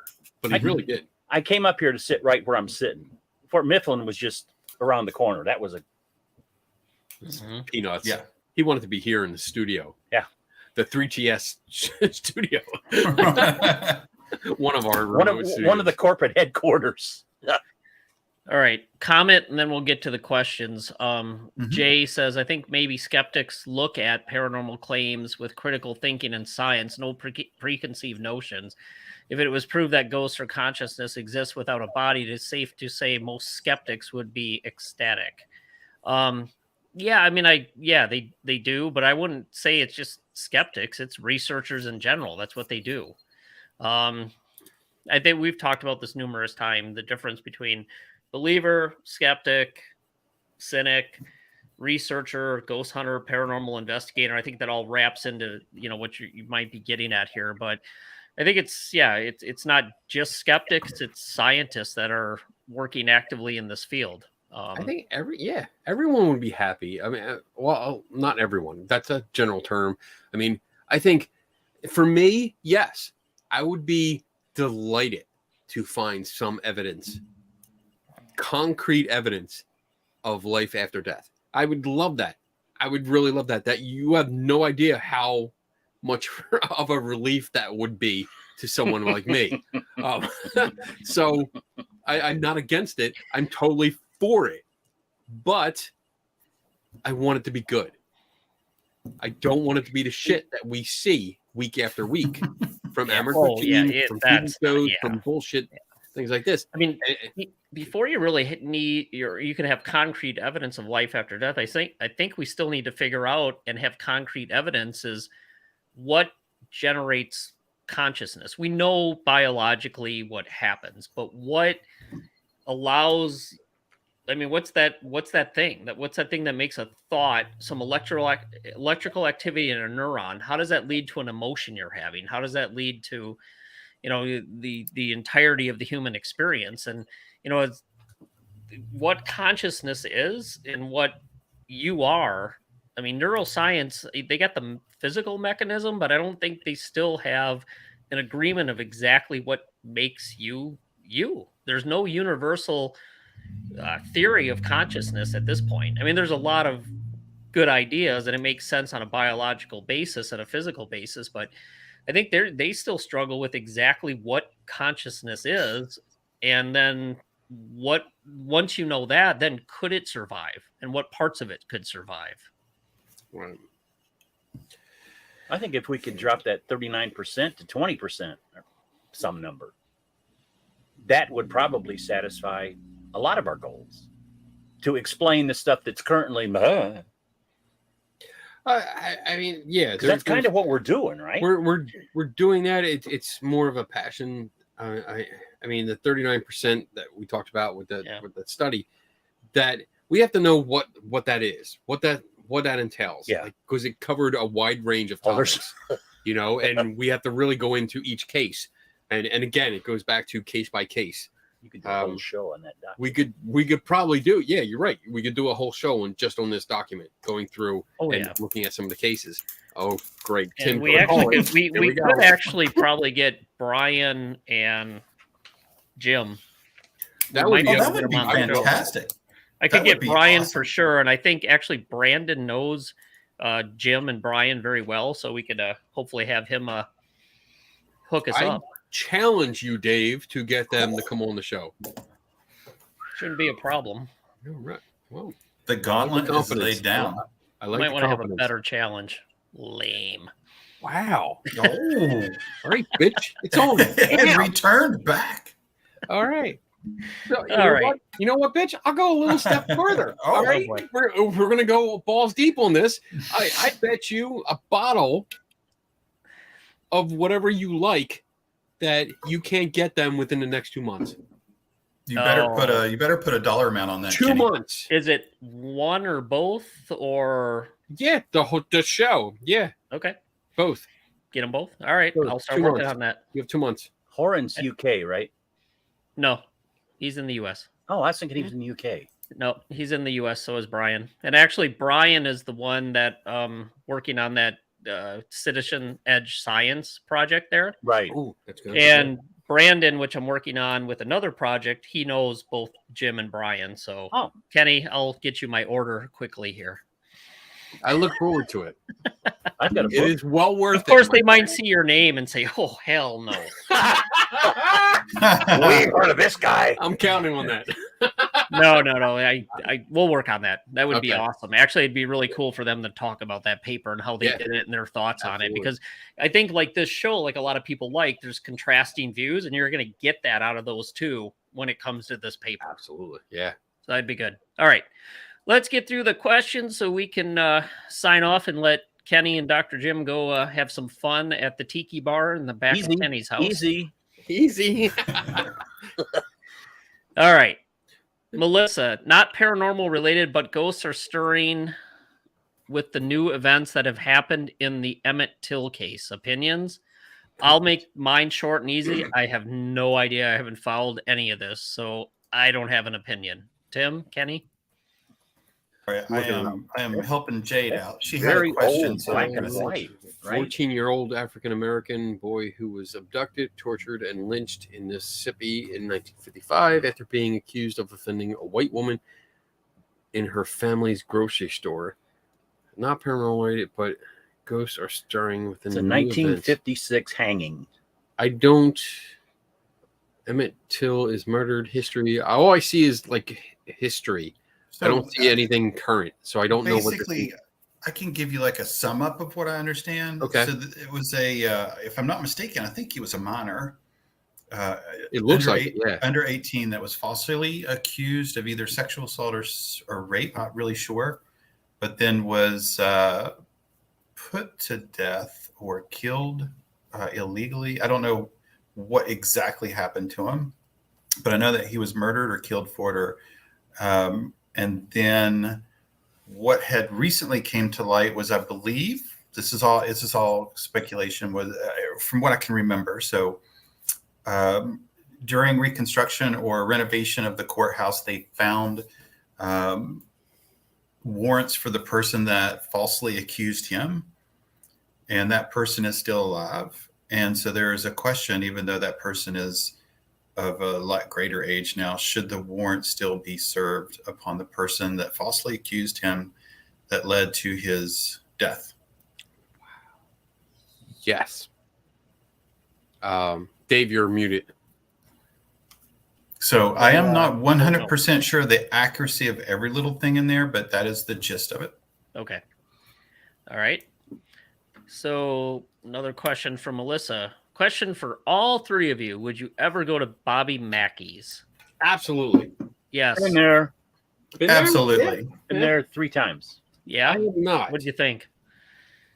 I will tell you that I got into the devil hole, the portal to hell, and laid down in the dirt and challenged whatever entity was there to come get my ass. Yes. Guess what? You're still here. I'm still here, baby. Kenny showed up. Bang. Kenny was like, how the fuck did I get here? What I happened? rubbed my EMF meter, and there was Kenny. Don't be so sure you're not in hell right now. Yeah. I love it. No matter I where I love am, that. I'm in the right place. That's awesome. So I respect that so much. I can't tell you enough. Like an analogy of what you just said. Our ghost hunting group, and we were a group, so to speak, where it was made up of almost all law enforcement. And we went to the West Virginia Penitentiary and did an investigation. And we absolutely loved it. We went down into this place called Sugar Shack, where it was supposed to be extremely bad. And we just, they brought cuffs and their badge, and they were just like throwing down. We were loving it. And just, I have no doubt, like we were just, we are cops. We are here. Here's your shot. Hate that you ended up here, but if you want some redemption and want a shot at a cop, come get Bring it. Yeah. And we had to leave because of boredom. So we went to another place, and Nice. I mean, we literally threw it down. And again, and that's a whole other thing, but it just kills me when I hear people say, you really shouldn't challenge, because I'm like, yeah, challenge it. Challenge it. Just Bring try it. it. Yeah. Well, I think there's a difference between challenging and being an asshole. Well, that's true. Yeah, that's true. That's true. It is. I agree. Some of the things I've heard some people say, not otherwise, not Biggins, tend to just tend to just do anything they can trying to solicit a response. Yeah. And that, I mean, you wouldn't go into a restaurant full of people you didn't know and start screaming at them. That makes no sense. Yeah, I mean, some people would just walk away, be like, I'm not going to interact with this fool.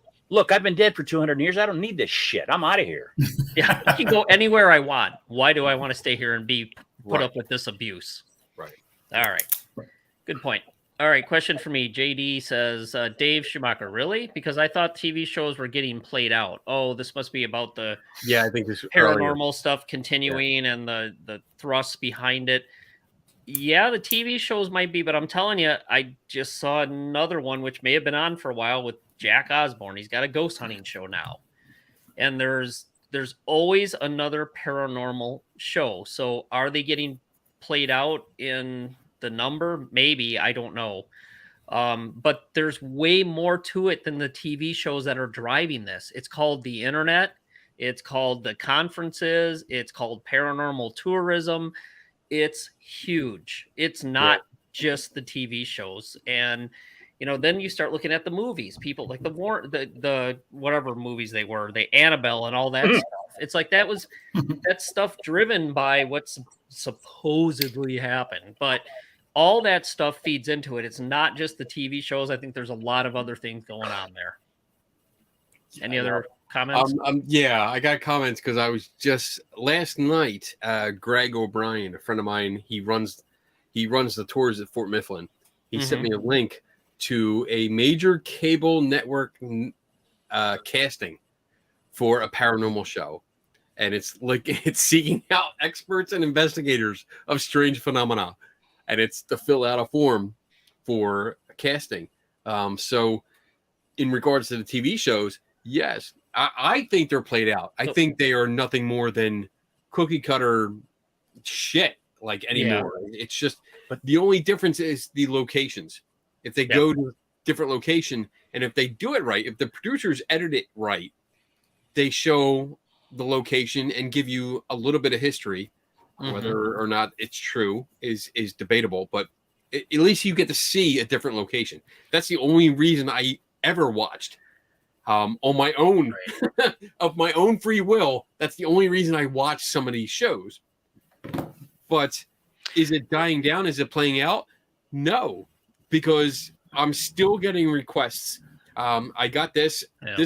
This came from Greg, but I'm still getting requests from producers to partake in a TV show or a documentary. So this is groundbreaking. Yeah, come on. It does. We're looking for experts who are dedicated to investigating high strangeness for a groundbreaking new TV series. See? So you should have led with groundbreaking. That's the difference. Sorry. He's not a marketing guy. Yeah. One of the things I would say take a look at is this paper. This gives you a good idea of why it's so understanding the prevalence and why this stuff still has legs. It's a really good paper looking at it. Oh, Sharon. Yeah. Yeah.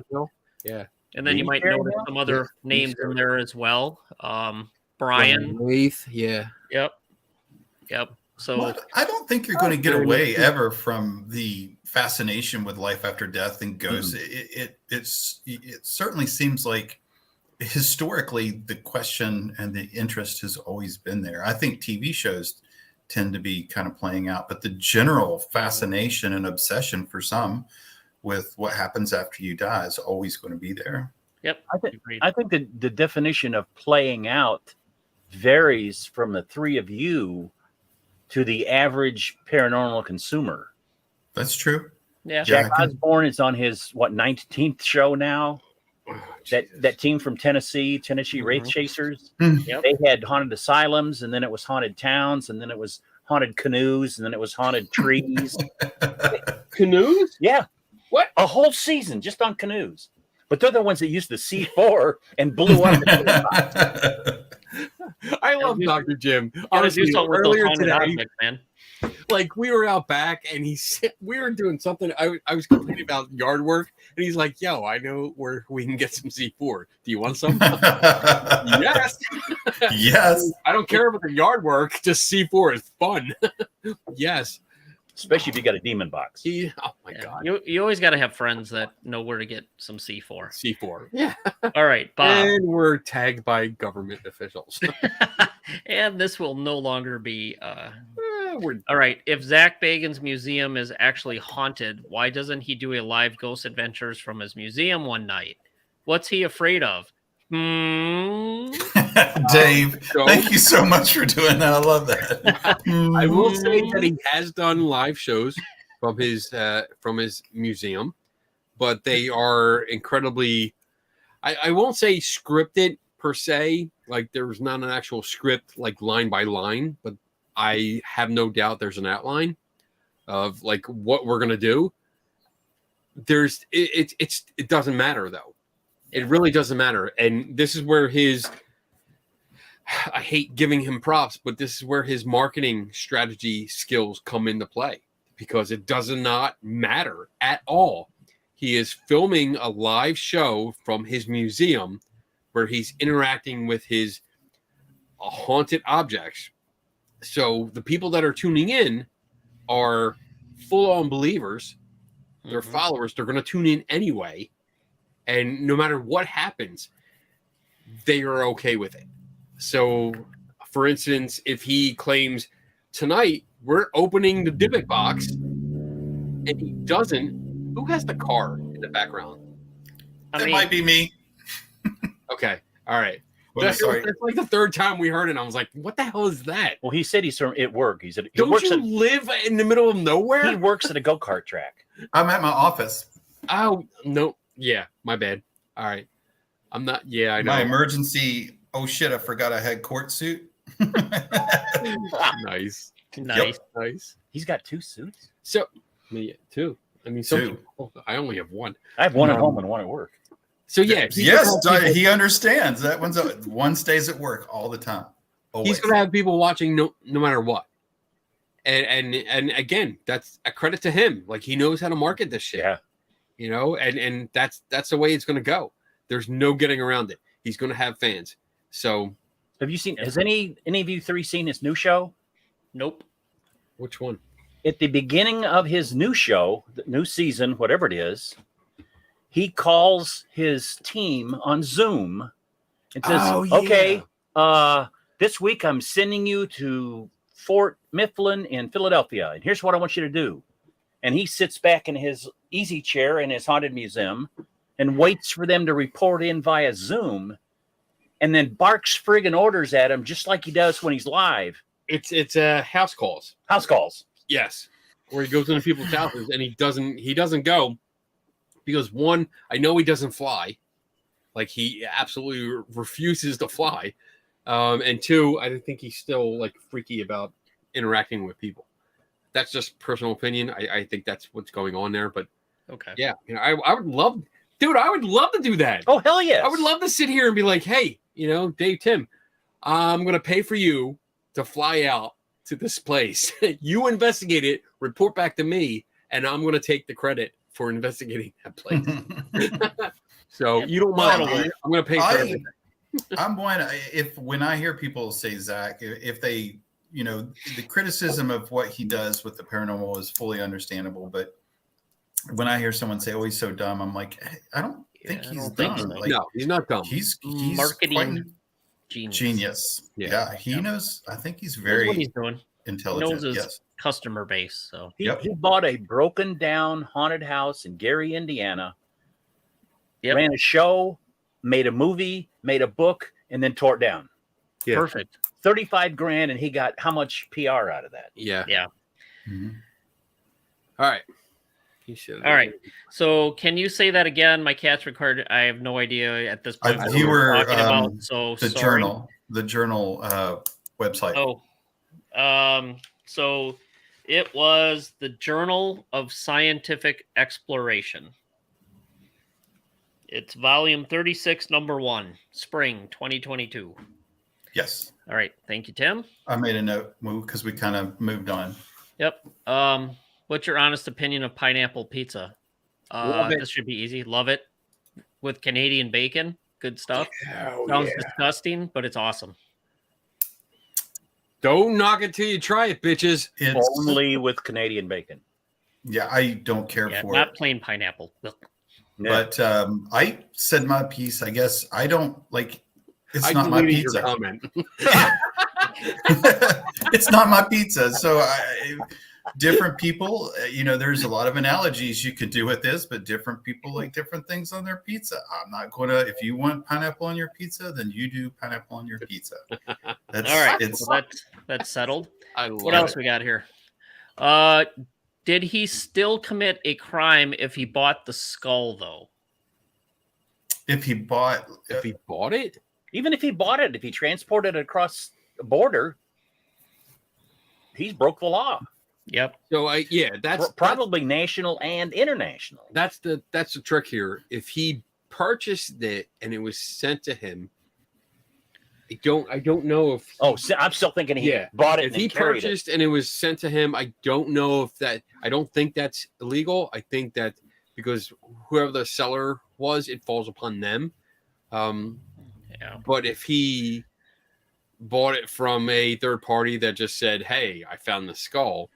Here you go." Yeah. Right. Either way, I think it's done. I really think it's done. I think he's fucked. Somebody's going to show up at his door. He's in trouble for what he Yeah. committed there. There's no doubt. There's somebody's going to show up at his door asking questions, and that's it. Yep. That's all I know. All right. Last question. Do you think people's ghost hunter groups, YouTube channels are more popular today than ghost hunter TV shows? Ooh, that's a good question. I don't know. I don't know. I don't know. Don't know. I would Sounds say like a research Amazon project Prime. for JD. Good. Amazon Prime might be taking them for a run. Well, that's a Because good that's point. the ultimate goal of anybody that's producing something decent. Yeah. If it's a paranormal team that's just going on YouTube, they start off and they're walking through a dark building. Yeah. If you watch something paranormal on Amazon Prime, the chances are it's going to be a halfway decent production. It may still be crap, Yes. but it's a halfway decent production. 'cause they're Production trying to value would be monetize. good. Yeah. I think it carries more weight. Because if you say, "Oh, I have a YouTube channel," it's like, all right, who doesn't? Yeah. But when you say, "Oh, we have a show," I produce a show. Wording is really, really important Yeah. here. I produce a show that's on Amazon Prime. Mhm. Now it sounds like you've produced something specifically for them that they Yes. ordered. Yes. And being Amazon Prime, it sounds, I don't know why, but it sounds more prestige than YouTube. Yeah. Yep. For sure. It's legitimacy. And I've got an IMDb page. Yeah. Right. Oh my God. Yes. I don't. It's still shit. It's still shit. Yeah. Because I That's a mean, good most point. of the ones that I look at Amazon Prime. I go on there once in a while. I'm like, let's see what's on here, and I go through the quote unquote ghost hunting shows, and they're even worse than what I see on YouTube. They're really, really bad. Production quality varies, but acting sucks. Like across the board, it sucks. It is not natural. It is definitely staged. It is scripted. It's horrible. Yeah. Who's Redmond? Who's doing a show that isn't crap? Well, it's a good The question. one you're watching. Thank you, Dr. Tim. And the one on Friday nights. He was quick. Oh, thank you, Dave. Yeah. All right. So I think We this love- is more we of a love each statement. other. He said he found it, but really bought it from whatever. AliExpress. Yeah. So It's not. It's okay. You know what? I mean, bottom line, don't believe it. It's a bullshit story. There is so much wrong with it that you can't take any of it at face value. You just can't. Right. So I would just wait. Honestly, I would push it off. Don't give it a thought and wait a couple days. Yeah. Because we'll see the results in a couple days. Yep. Good point. And it could involve handcuffs. I hope it does. That'll be fun. All right. I think that's it. So let's get into closing comments real quick, and then what you got coming up, might as well combine them. I'll go first. Fun show. You may not think there's a lot of new stuff going on in the field, but if you get journal articles and keep track of some of the academic stuff, there's actually quite a bit being published in the field right now. Some of it might not be real new, but it's trying to get a better picture and understand what's going on. So there actually is quite a bit of publications going on these days. So yeah, there's still new stuff going on. As far as what I have coming up, this show Saturday night, and then Gettysburg will be out there in August, and looking forward to it. And if we stay on track and I don't screw it up, we should be having our 100th show out in Gettysburg, and we'll be doing it live. Yeah. So looking forward to it. So I'll absolutely go with Tim next, because I know he's the second shortest. Oh, absolutely. Ooh, okay. That makes Kenny the longest. Yeah, we'll just remove him from the stream for that behavior. One thing that I love this show. This is so much fun. This was a good topic. It's so odd that how sometimes I think, "Ooh, what are we going to do?" and it turns into a 2-hour show. But I have to say, like, I've said this before, but I want to give Dave a lot of credit and some props. That prior to like ever starting this show, like when he says there's always something new, there is. It's just people I don't think are looking in the right place. And I didn't, even though I considered myself before this show a somewhat like at least looking at literature, looking at places, he still introduces me to shit I've never heard about. I'm like, what about this? And he's like, oh, here, let me send you 4 papers. And 2 of them, I have to like highlight words in them and Google the shit to see what it means. So, but I think it's important what he says when you think about what's new. There is new. It's just where to look for it. And the Mystery Channel and History Channel and whatever is not the place, I think, to do your research. Right. But I've got Discovery Plus. I'm a paranormal expert now. Yes. I'm going to turn off your mic. I know. I knew saying that would cause me issues. But I again, like when he says that, I think it rings. I hope other people listening take appreciation for that as well, because there are a lot of bright people doing a lot of good work. It's just, you don't publish on Zach Bagan's channel. You don't see it there. And other than that, that's kind of, I enjoyed the show. It was a lot of fun. I'm so glad Dr. Jim was here. It was so much fun. Yes. I promise next break I'll pee faster and make it. I'll just have to push harder, I guess. I don't know. You're getting older. No. Might not be possible. It is. We're gonna have to put some more commercial time in there. Yeah, it is. It is age. I'm telling you. This is also a good opportunity to say that I'm developing podcast diapers. So all the podcasters, so 3 Tortured Souls podcast diapers. You're gonna make $1 a million. We're going to be rich. There you go. I don't have anything coming up but this show next Saturday. So other than that, I will be in Gettysburg. I look forward to meeting so many people, and I hope a lot of people can come. I hope a lot of people will be comfortable jumping on the show with us and having a lot of fun. I think it's going to be really great, and really look forward to meeting people. Cool. Awesome. All right. Mr. Biddle. Yes, sir.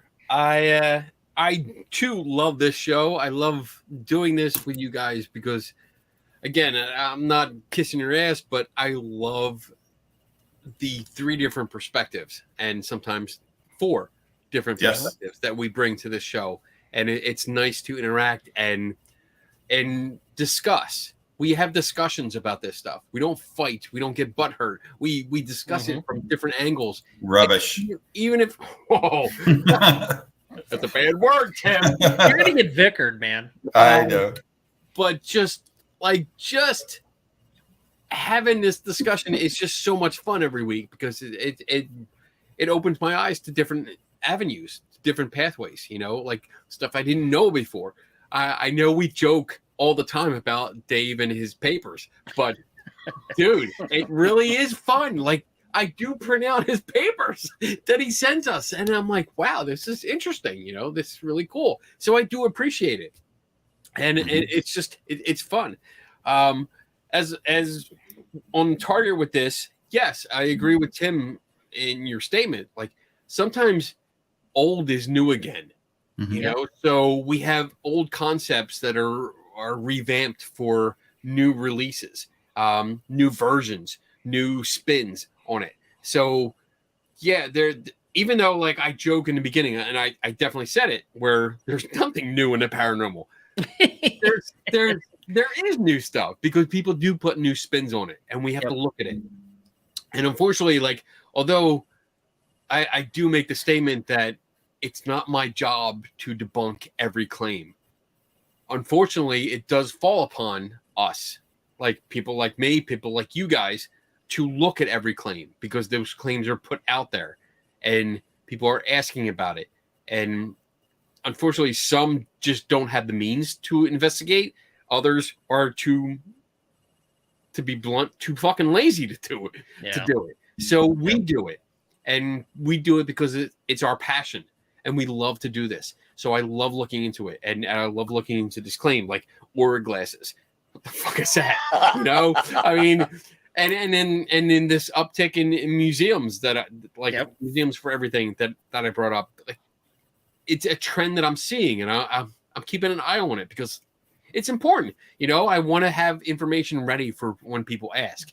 So it's good when you guys pick different topics, and that's the beauty of the show, is that we always pick different things to look into. Every time it's like, here's a topic, you pick 2 or 3 items. We never pick the same items. I'm sorry. We usually don't pick the same items, but when we do, we have different perspectives on those same items. Right. So it's still beneficial to us and to everyone that's watching. So that's why I love this. All right. So things coming up. Shit. I'm last. So I obviously have the most. Friday nights, I do a show called Skeptical Help Bar. Oh my God. Skeptical Help Bar. I'm getting Tim. Skeptical Help Bar at 8 p.m. Eastern. It's a cool show. I have guests sometimes, and other times I have open mic night where you can ask questions and we learn things together. I love doing it. It's a lot of fun. Saturday nights, I do this awesome show called 3 Tortured Souls with these 2 jackasses. And we have so much fun. Other than that, coming up, July 16th and 17th is Skeptical. I think it's the Bay Area Skeptics that actually put on this conference. It's online right now, but I will be among people like, there's some big names, Steve Novella. There's a lot of names. I'm going to be talking about my transition from ghost hunter to skeptical investigator. Hopefully it's good. I hope everyone enjoys it. I don't know what I'm going to say yet, but the price just went up. Yeah, the price went up. It's like $20 for the whole day. There's a lot of people. 30. I know Steve Novella did it from the Skeptic's Guide to the Universe. I know there's other people that are involved that are really, like, I'm more excited about the other speakers than I am of myself. So definitely look into that. I put advertisements up. Besides that, I have Para-Unity, which is July 23rd. It's in Woodbridge, New Jersey. I'll be there. I'll be setting up a Skeptical Help booth, so you can come out. You can ask questions. All I ask is that you make a donation to... I'm going to have a little can, a coffee can up, and it's this year is for St. Jude's. So make a donation and you can ask me whatever. It's a higher donation if you want to yell at me. I am all for that. If you just have a thing about skeptics, you hate skeptics, you want to yell at me, feel free. But you have to put a $20 bill in that, and you can yell all you want. I'm bringing $100. You can yell as long as you want to. I will not stop you. If you put $100 in there. The following week, the last week in July, I have a secret project that I can't tell you about yet. I'll tell you about it after it. August 19th to 21st, I'll be in Gettysburg, Pennsylvania with these guys doing the Gettysburg Battlefield Bash, which is an awesome conference. It's a paranormal conference, so don't let that keep you away. Come out, have fun. It's a lot of fun. I mean, you'll get to learn a lot. There's a lot of people to interact with. There's a lot of parties. You'll get to meet all three of us if you want to. Hang out with us. We have a banner. We have a banner that's going to be on the table. You can come find us and talk to us. We're going to do a live show. It's going to be our 100th show. So we're going to do a live show. Anyone that wants to jump on and say hi or just sit down for a couple minutes, you're welcome to. So it'll be fun. The last thing I have is October 20th to 23rd. I'll be in Las Vegas, Nevada for SciCon. It's a science conference put on by Skeptical Inquirer. I'll be speaking Friday sometime. I don't know when, but I'll be talking about some skeptical people and believers getting along and how they work together, how we can work together. So I'm still working on that, but it should be fun. Come out and see me. Come out and hang out. I mean, it's don't come out to see me. Come out to see everyone else. Because like we have Neil deGrasse Tyson that's coming out. We have Penn and Teller that are coming out. Holy shit. I mean, like these are guys that have a lot of knowledge and you can benefit from it. So definitely come out just to see them guys. And that's all I have. But para-celebrity Kenny Biddle will sign your shirt. If you I mean, I will. He will. I will. You know what? And I'm gonna sign it with something sarcastic. Every shirt he signs, I'm gonna say "fuck you, Dave." I gotta tell you, like I'm taking a cue from Mark Hamill, Luke Skywalker. Yep. So whenever someone brings him a card, what are they called? I don't know. Not the sports cards. Like a trading card. Trading card. Yes, yeah. Thank you, Dave. When anyone brings him a trading card with him on it, he signs it, but he always puts like a funny, sarcastic quote on it. That's awesome. Like funny shit. And I was like, oh, I so want to do that. I'm totally stealing that idea. Cool. But definitely come out. Don't come out to see me. Come out to see the other people there that have dedicated their life to the sciences, and they can give you such information, such great information about their sciences. It's amazing. So there you go. Dave, it sounds like we should invest in some Kenny Biddle trading cards. I think we should. And we'll have pre-printed smart-ass comments already on them. Yes. I will so he doesn't need to waste his precious time signing more stuff. I challenge you to do that. And I won't take a dime, but you have to donate a lot or a good percentage to the St. Jude.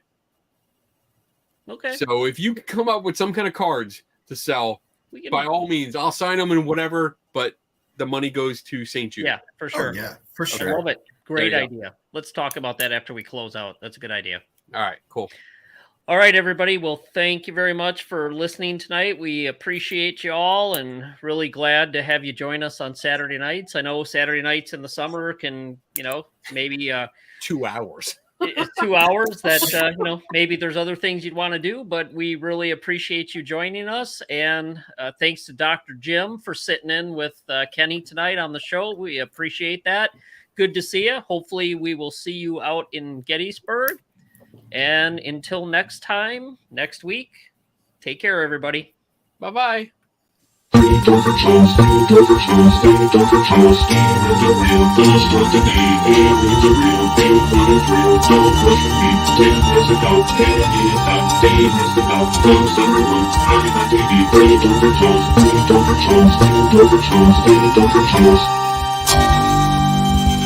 And what you say, or you'll get to bed.